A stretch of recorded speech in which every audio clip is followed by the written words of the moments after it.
भद्र देश के राजा अश्वपति संतानहीन थे। उन्होंने संतान प्राप्ति के लिए कई सालों तक तप किया, जिससे देवी माँ सावित्री प्रसन्न हो गई। राजा ने उनसे एक संतान की याचना की कि वो उन्हें संतान प्राप्ति का आशीर्वाद दे दें। सावित्री माँ की कृपा से रानी गर्भवती हो गई और समय आने पर उन्होंने एक पुत्री को जन्म दिया। अब देवी सावित्री की कृपा से संतान का जन्म हुआ था, इसीलिए राजा अश्वपति ने उसका नाम सावित्री ही रख दिया।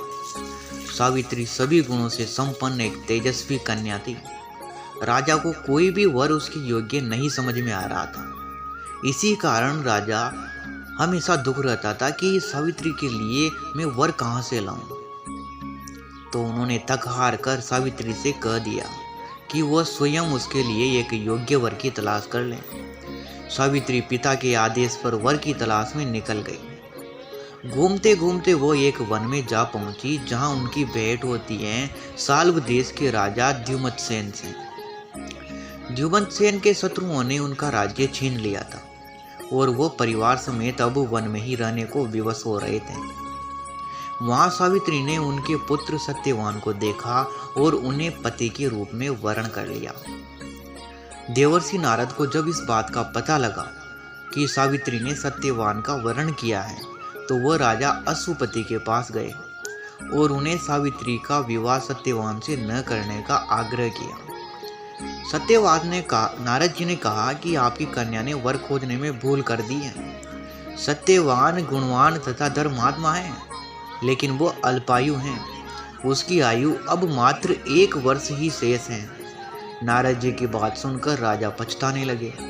उन्होंने सावित्री से कहा कि व्रता न हो हिम देवर्षि वाणी, यानी कि देवर्षि की वाणी झूठी नहीं हो सकती। उन्होंने अपनी पुत्री को हर तरीके से समझाया कि अल्पायु से विवाह करना ठीक नहीं है, लेकिन सावित्री जी तैयार ही नहीं थी। उन्होंने पिता से कहा, आर्य कन्यायम अपने पति का एक ही बार वरण करती है और कन्यादान भी एक ही बार किया जाता है। अब चाहे जो भी हो, मैं सत्यवान को ही पति रूप में स्वीकार कर चुकी हूँ। पुत्री की जिद के आगे पिता को झुकना ही पड़ा। दोनों का विधि विधान के साथ पाणी ग्रहण संस्कार किया गया और सावित्री अपने ससुराल में सास ससुर की सेवा में रत हो गई। समय बदला। नारद जी का वचन सावित्री को दिन प्रतिदिन बेचैन कर रहा था।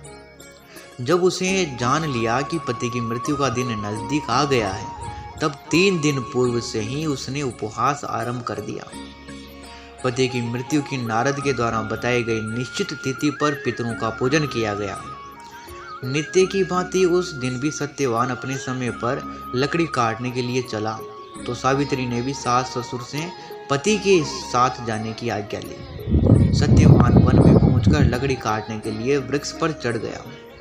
वृक्ष पर चढ़ते ही सत्यवान के सिर में असहनीय पीड़ा होने लगी। वो व्याकुल हो गया और वृक्ष से नीचे उतर गया।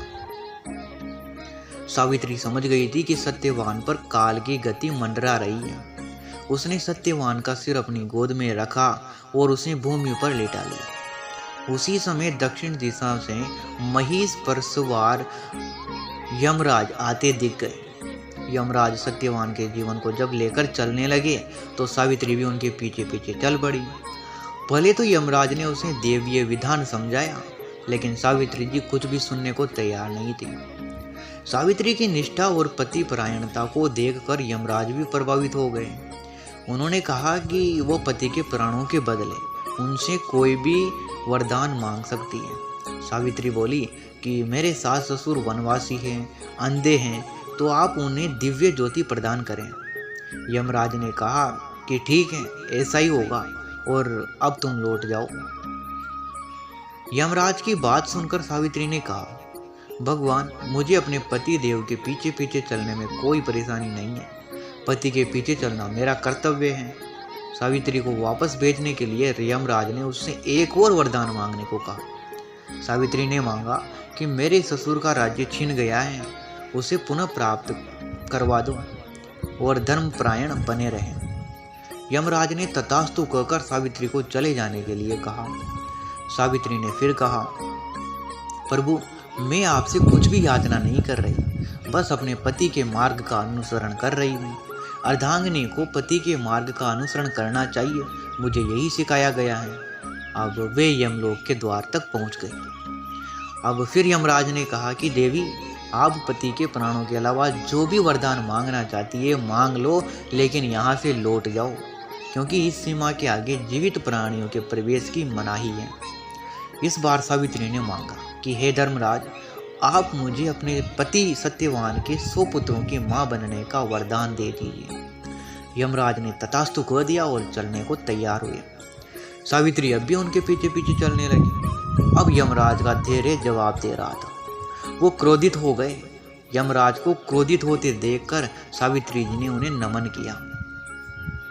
सावित्री जी ने कहा कि प्रभु, आपने मुझे 100 पुत्रों की मां बनने का आशीर्वाद तो दे दिया है, लेकिन बिना पति के मैं मां किस प्रकार से बन सकती हूँ?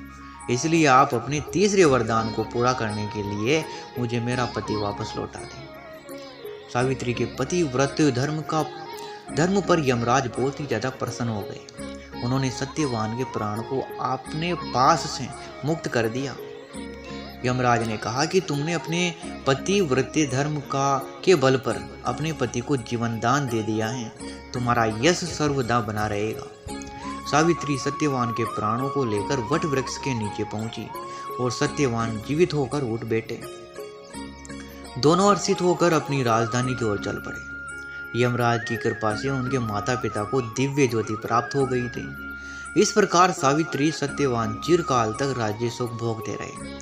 सावित्री ने 3 दिनों तक अनुष्ठान किया था, इसीलिए 3 दिवस तक अनुष्ठान की मान्यता है। सत्यवान के प्राण यमराज ने उसी वृक्ष के नीचे हरे थे और सावित्री के कारण वहीं वापस भी मिले थे। इसीलिए ये जो व्रत होता है इसका नाम वट सावित्री होता है।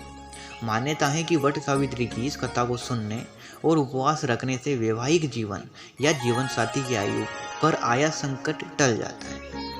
तो प्रिय मित्रों, आपको वीडियो अच्छा लगा होगा तो लाइक ज़रूर करें। चैनल पर नए हो तो सब्सक्राइब भी कर सकते हो। मिलते हैं अब इसी तरीके की अगली वीडियो में। तब तक के लिए धन्यवाद।